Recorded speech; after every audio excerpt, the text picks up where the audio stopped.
The NBA playoffs continue to be fun and have their own stories. We got the Rockets extending the series when they were down 3-0. The Raptors have now tied their series with the Cleveland Cavaliers.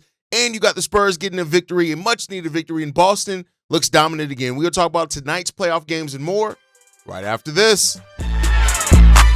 Welcome to the number one place for your daily basketball news and analysis, NBA Central.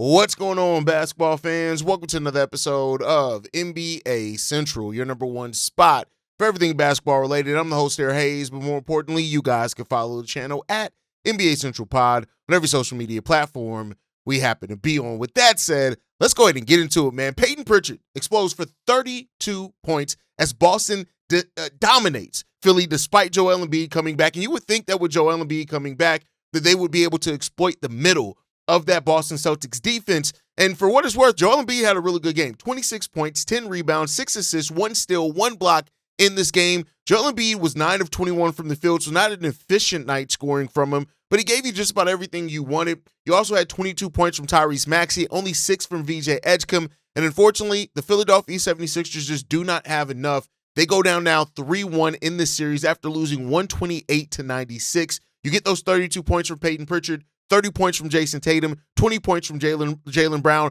Those are the only players on the Boston Celtics to score in double figures.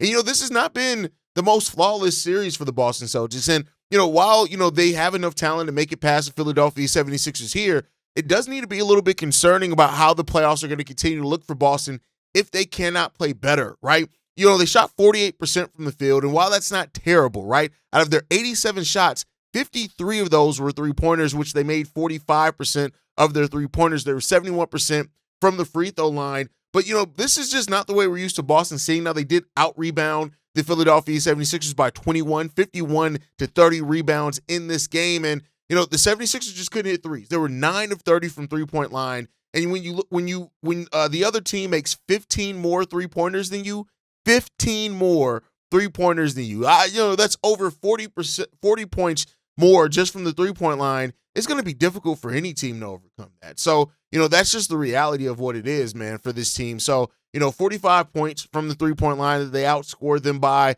They end up winning this game by 32 points when it came down to it. So, the Boston Celtics did just about everything you wanted and needed to see from them doing this game. You get Peyton Pritchard coming off, the bench, giving you 32 points, which he was 12 of 21 from the field. Jaylen Brown was 6 of 15, 8 of 16 from Jason Tatum, who also had 11 assists, 7 rebounds. He did have 5 turnovers, though. So, not the cleanest game from him as far as the turnovers, but overall, the Boston Celtics took care of business against the 76ers team. And, I said it before, for this 76ers team to really get in this series and have a chance to win it, you're going to need several big games from Tyrese Maxey and VJ Edgecombe together, and you just didn't get that one in this game. It's good to see Joel Embiid get a chance to get back out there. Paul George continues his solid playoff play as well, but the 76ers just outmatched in this one. They're outcoached, outmatched in this one, and it's just what it came down to. Peyton Pritchard looked like the sixth man of the year, that he was before that he earned last year.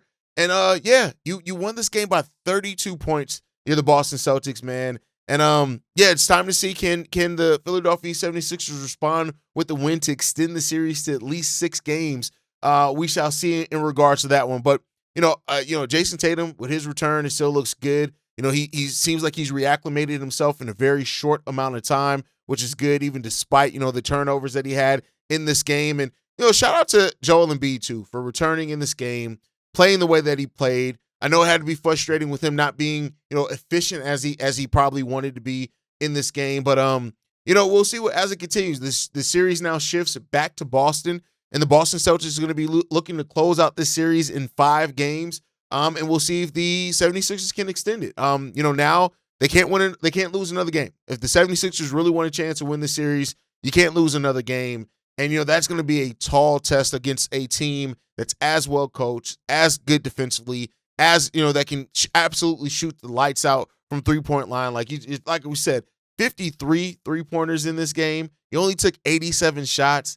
Like 44 of your shots weren't three-pointers. That's just ridiculous. And when you're hitting them at a 45% clip, that's going to really shoot just about any team out of it. So now the question becomes about the Celtics are in full control. Can they go ahead and knock out the 76ers, not allow them to gain any momentum and get back in the series? If you're the 76ers, especially with Jason Tatum returning back from injury, you want to knock out these series as fast as possible to make sure that you're giving him enough time to get healthy and those type of things. So we're going to see. But like I said, shout out to Joel Embiid for the grit that he played with. Strong start, fades down the stretch late in this game. But, no knock for him. What does this mean for Philly going forward? It means that they just continue to play. I mean, you're playing with house money at this point now. Nobody expects you to come back down from a 3-1 deficit. Just go out there, play the best way you can, and let's see what happens with that point moving on. But outside of that, man, let's move on to the next game. We get Wemby making his return, and we know that the Portland Trail Blazers have made this series about as interesting as expected, in regards to it. But the Wemby and the Spurs get another victory in this one. The Portland Trail Blazers got a gutsy win, in game 2. But then they lose game 3 and game 4 back-to-back. You get Wemby with 27 points, 12 rebounds, 4 steals, 7 blocks, and 3 assists in this game. Wemby is just ridiculous, man. He is a freak of nature, a true unicorn. You get 28 points from De'Aaron Fox, one of his best games. He has 28 points, 7 assists, 6 rebounds, 2 blocks, and a steal from De'Aaron Fox. That's about as good as you can expect from De'Aaron Fox as well. 16 points from Stephon Castle, 11 points from Devin Vassell. Those are your only double-digit scores in this game. Dylan Harper did not, follow up his big game with a big night. He was only 1 of 6 from the field in 25 minutes with 3 points there. But overall, the Spurs shot 49% as a team, 42% from 3, 82% from 3. You look at the rebound. The rebounding game was close. They only out-rebounded them by 1 in this game. And you had some pretty solid performances on the other side. Drew Holiday with 20, Denny Advia with 26 points.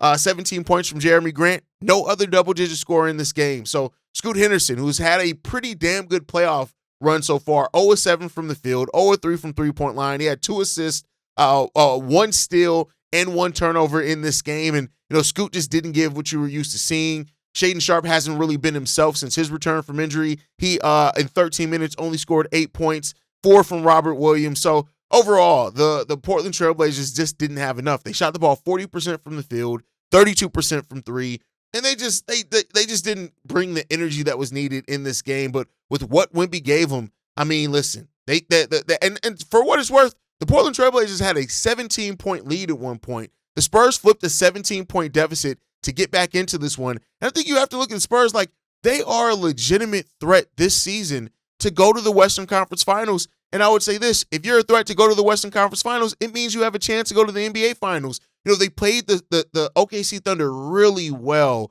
so far this season, so there's no reason to think that that's going to stop and not continue for them at all either. So, this is a series where, the Spurs, considering the adversity that they faced in this series so far, that's what this is about. It's about getting battle-tested and getting ready, and every series be something that you learn from and gain from. You gain that experience, and then you roll that into the next series as the momentum's there. And that momentum is now there for the San Antonio Spurs team. And I tell you what, despite, not everybody playing well every single night, the Spurs team has found a way to get it done. And that's just the reality of it. And, that's what playoff basketball is about. It's about overcoming the obstacles, making enough adjustments to win basketball games.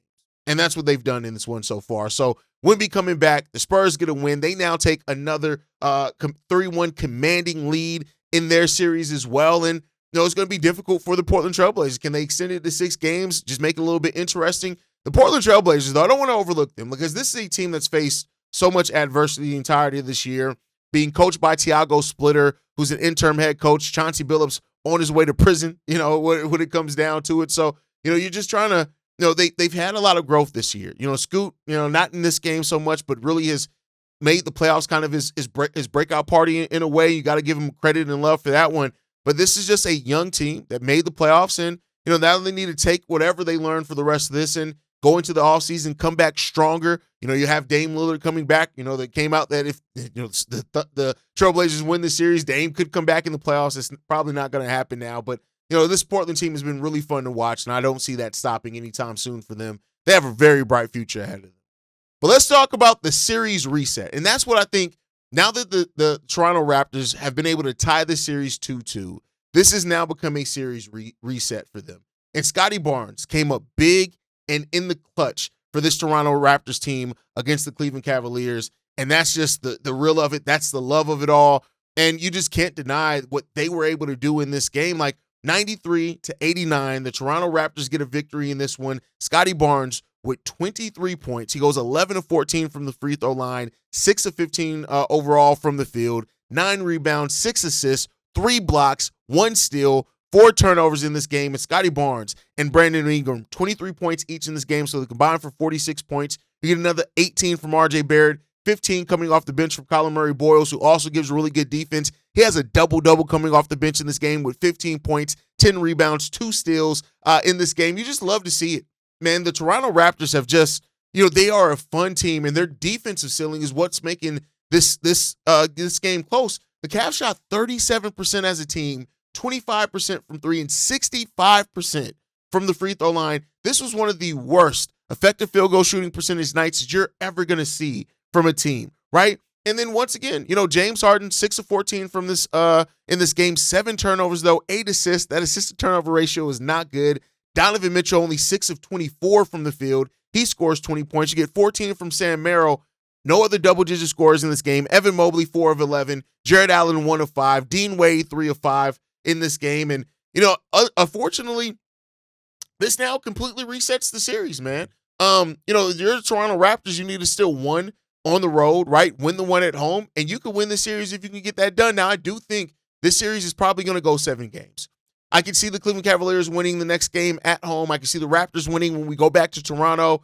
And that game 7 in Cleveland, the question then becoming, is there enough? Can the Toronto Raptors play enough in a game 7 if that happens? I'm getting ahead of myself. We got 2 more games before we even get to that. But the fact of the matter is, with this series being tied 2-2, it can really go either way. And both teams need to be fighting and competing to see who can come out in this one. But if the Toronto Raptors upset the Cleveland Cavaliers in this one, I would say this: the Cavs got to blow it up. They have to really look at their roster and really think about blowing some things up because it's just not working.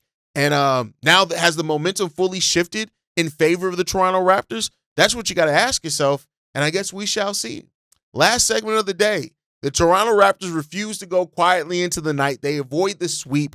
They force a game 5 with this win. Amin Thompson leads this team with a balanced attack from the Houston Rockets in this game. And my question coming out of this one is, why are they just now showing up in a game like this, right? Now, I know many people are going to say, well, the Lakers probably want to win it at home, in L.A., and maybe that's why it happened. But, Tari Eason, 20 points. He was 7 of 10 from the field. You got 23 from Amin Thompson. He was 10 of 16 with 7 assists, 4 rebounds, and is still in this game. Şengün had 19 points as well. Reed Shepherd with 17 points. No Kevin Durant in this game, but the Houston Rockets still find a way to extend the series. They shoot 48% from the field, 40% from three-point range. You got 50% from the field from the Los Angeles Lakers. LeBron James, only 10 points from him. 19 from DeAndre Ayton. He gets ejected after an elbow to Alperen Şengün as well. But overall, it's just, this team continues to just, surprise at this point, right? And, some are going to say it's too little too late for the Houston Rockets in this series. And, they'd be fair in saying this, but the Lakers completely collapsed offensively in this game. And I expected to see more of this during the series, especially with no Austin Reeves, no Luka Doncic in this one. But the question now becomes, is this a warning for the Lakers? Is this just a bleep? Like, if the Houston Rockets are able to come back from being down 3-0, it would be one of the craziest things that we've ever seen. But for some reason, I'm not ready to count it completely out yet because we know the playoffs is where weird and crazy things happen. So, the Houston Rockets just need to focus on, again, like I said, with the 76ers in a way, like, you're playing with house money at this point. Go out there and play with that house money. Have fun with it. Go out there, play your game, fight, compete, scratch, claw, everything that you need to do at that point in time. And then just let the rest come to you after that. Like, that's all you can do is let the rest come to you. You figure it the hell out, and it'll be what it's going to be. And that's just the reality of it. So let us know what you guys feel in this playoff series. As, it's taken an interesting turn enough, right? And we're going to see what it continues to do because the playoffs, I call it playoff chaos for a reason because you never know what's going to happen on any given day in the playoffs. If you enjoyed today's breakdown, man, make sure you guys hit that like button. Subscribe to the channel as well so you never miss an episode or an upload, man. Hit that notification bell for that as well. You can follow us at NBA Central Pod on every social media platform. You can send us any feedback, questions, comments, concerns, NBA Central Show at gmail.com. And then lastly, if you want to leave a text message and our voicemail for the mailbag, the number to do so, 773-270-2799. We're the number one spot for everything basketball related. Catch you guys the next time I feel like making an episode. Probably tomorrow. Peace, y'all. Been a presentation of the Break Media.